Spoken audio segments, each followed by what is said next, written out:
вистава, власне, яку сьогодні буде показано, була перероблена п'єса. Ну, це моя власна п'єса, я її автор.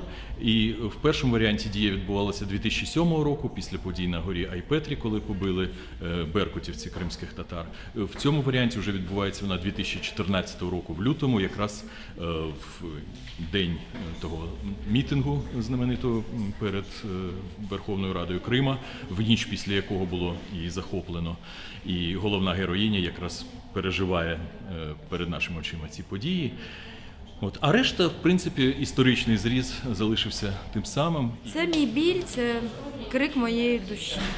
Те, що коїться зараз, те, що коїлось 2 роки тому. Цю виставу ми зробили роки 4, по-моєму, тоді. Ми возили її в Крим.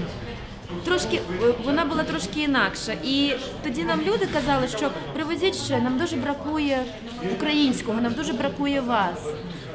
І буквально через рік сталося те, що сталося. І от хочеться зараз, тим, хто живе зараз на материковій Україні, донести, вкласти їм в голову, що люди досить шукати якоїсь своєї вигоди, досить сваритися. Треба вже нарешті братися всім разом і будувати.